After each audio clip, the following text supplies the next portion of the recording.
Okay, so today we're plunging headfirst into a championship clash at UFC 319 that feels less like a fight and maybe more like a ticking time bomb. Yeah, definitely. It's the undefeated force of nature, Khamzat Chimaev, going up against the reigning middleweight champ, Dricus Du Plessis. Exactly. We've got Khamzat, the Chechen wolf. Everyone knows him. His rise has been, well, explosive, right? Maybe a bit controversial at times. For sure. And then you have Dricus Du Plessis, the champion. People often say he looks awkward, aggressive, uncompromising.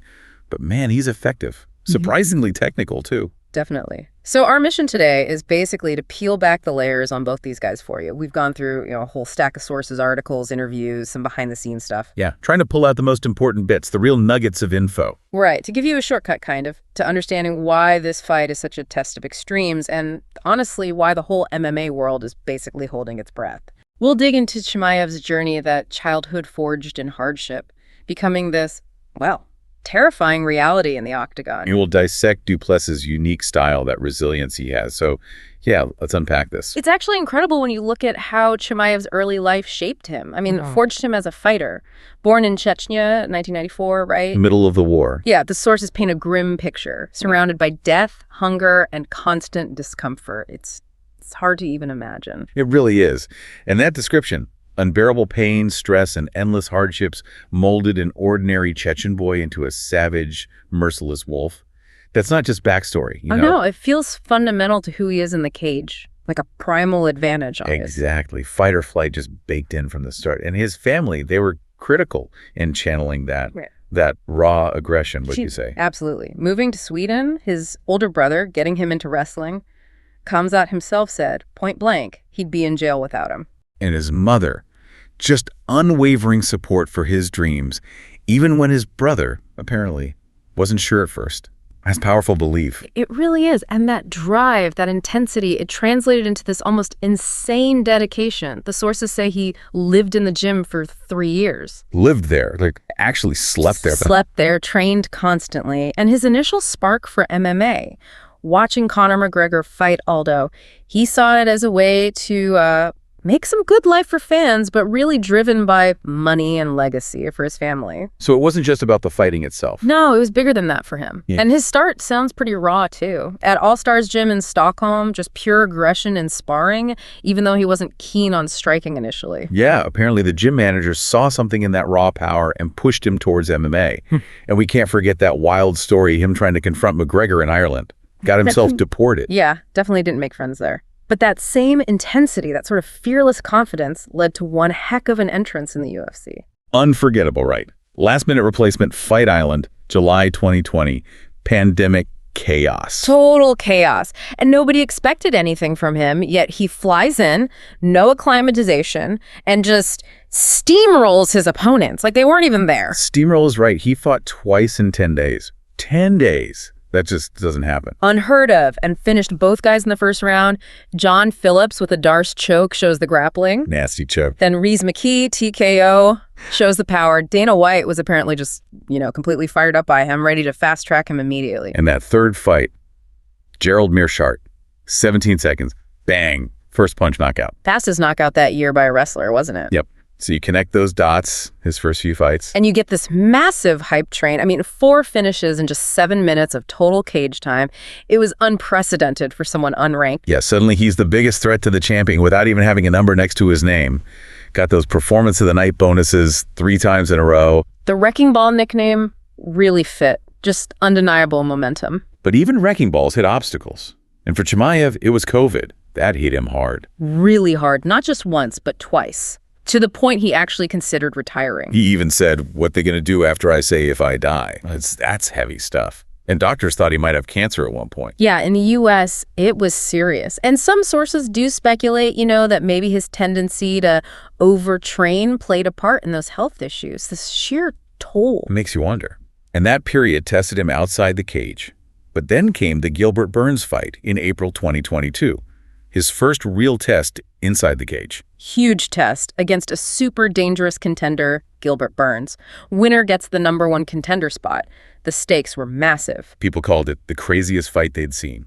Burns dropped him twice, pushed him right to the absolute brink. Burns fought out of his skin that night. Best performance of his career, maybe? But Chimaev weathered it. He did.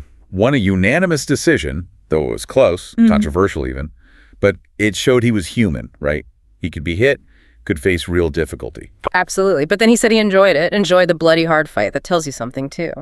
So does that moment, him almost breaking against Burns, show a weakness Du Plessis can exploit?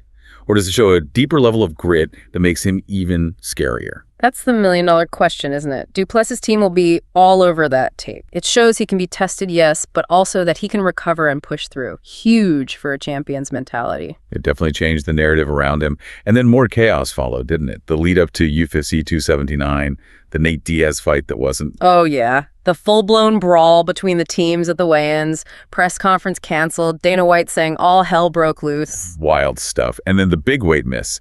Reportedly cutting crazy amounts like 35, 40 pounds. Health reasons cited for pulling out of the Diaz fight. But then Dana White pulls off that genius move, shuffling the card. Chimaev fights Kevin Holland last minute at a catch weight, 180 pounds. And he looked incredible again. Just ran through Holland.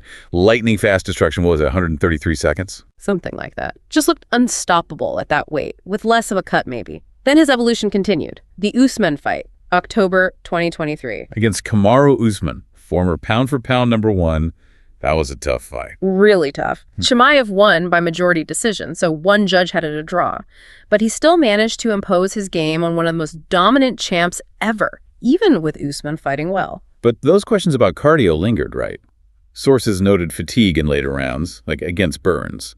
Still a potential issue. It seems so. But then came Robert Whittaker in June 2024. That fight really turned heads again. Oh, absolutely. He didn't just beat Whittaker, a former champion. The sources say he violated him, submission under 3 minutes. And Whittaker had brought in Olympic-level wrestlers for his camp specifically for Chimaev. Didn't matter. Nothing prepared him for that unpredictable savage wrestling, as they called it. That win cemented him as a top contender, the ultimate threat. No doubt. But even with these massive wins, he's still this huge star, but the activity... Yeah. Questions remain. He went from, 3 fights in 3 months? To basically 1 a year now. Yeah. And his philosophy seems to have shifted a bit too. Talking more about money being the driver. Time is money. A more pragmatic view, perhaps. Maybe. And that link some sources make between his relentless training, even when sick, and his past health issues.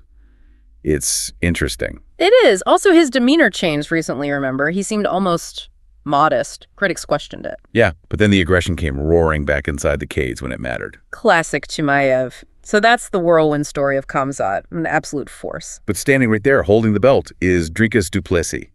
A completely different kind of puzzle. Let's switch gears to the champ. Right. Dricus Du Plessis, reigning middleweight champion. But yeah, not your typical champ, is he? His style. Awkward, aggressive, uncompromising are the words you hear. But don't let the awkwardness fool you. Sources say he's far more technical a striker than everyone thinks.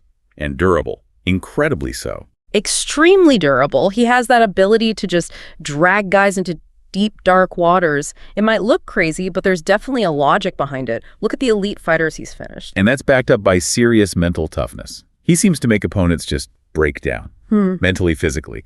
He keeps winning when you think maybe he shouldn't be able to. He thrives in that chaos, pushes guys past their breaking point, and a lot of that seems to come from his preparation. How so? Well, apparently he's almost like a scholar of combat. He meticulously studies his opponents, compiles notes, analytics. He even said fighters who only train without studying are stupid. Wow, strong words. But it shows his dedication to strategy, right? Yeah. He's not just reacting, he's executing a plan based on deep analysis. Exactly. It's like you said, chess versus checkers sometimes. And look at his path to the title. Beating guys like Adesanya, Strickland twice, Robert Whittaker. He earned that belt, no question. Conquered the division. He really did. And heading into this Chimaev fight, he seems so calm, confident. Yeah, outwardly respectful, but he's made it clear he intends to finish Chimaev. He's even embracing being the betting underdog odds around 2.6, 2.7, sees it as a bonus for his fans. He doesn't seem intimidated by the wolf at all, almost like he believes he holds the key. He sees himself as the one with the blueprint, yeah. Okay, so this sets up UFC 319 perfectly. It feels like the most anticipated fight this year, easily. An epic confrontation. A true test of extremes, like we said. Chaos, control, will, violence, all at the highest level. It really is a ticking time bomb. And it's such a fascinating clash of styles. Chimaev's madness, chaos, and smash, that crazy pressure, the instant takedowns, the sheer physical power. Against Du Plessis' durability, endurance, and unpredictable style. Someone called Du Plessis a very durable nail for Chimaev's powerful hammer. I like that analogy. Will you? So the big questions. First off, that early Chimaev onslaught. Can Du Plessis possibly survive it? We know he's durable, but Chimaev's first round is something else. That's key. If he can weather that storm, then the fight changes dramatically, doesn't it? Which leads to the cardio question. Exactly. If it goes into rounds 3, 4, 5, Du Plessis has shown he can keep a high pace for 25 minutes. Chimaev, we've seen him slow down in those tough fights, Burns, Usman. That could be the absolute deciding factor. Will Du Plessis' gas tank be the difference maker if it goes deep? And then there's the grappling. Chimaev's wrestling is elite, obviously. But Du Plessis is surprisingly strong. Good grappling defense and offense, too. How does that play out? Yeah, it's not just about takedowns. It's about control. Who imposes their will? Who drains whose energy in the clinch and on the mat? Chimaev's dominated wrestlers before, but Du Plessis presents a different kind of strength and awkwardness. And maybe underlying all of that is the mental game. Chimaev is so intimidating, that relentless pressure. Can Du Plessis stay composed? He seems mentally tough. Super tough. Can his composure counter Khamzat's intensity? Whitaker, who's fought both, had that interesting prediction. Right. He said if Chimaev doesn't finish Du Plessis in the grappling, I think he will lose. That puts a lot of weight on DDP's endurance and grit. It really does. It boils down to whose reality imposes itself on the other guy. So when you consider Khamzat's path, forged in hardship, those explosive wins, and then you look at Du Plessis, that surprising resilience, the methodical madness, which fighter's reality comes out on top here. Will Chimaev cement that legacy as just this unstoppable force? Or does Du Plessis pull off another surprise and show everyone his madness has logic? What kind of impact is this true war between two modern gladiators going to have on the division, on their places in MMA history? Lots to think about. Definitely. We encourage you, the listener, to mull over these dynamics. It's going to be fascinating to see how it all unfolds.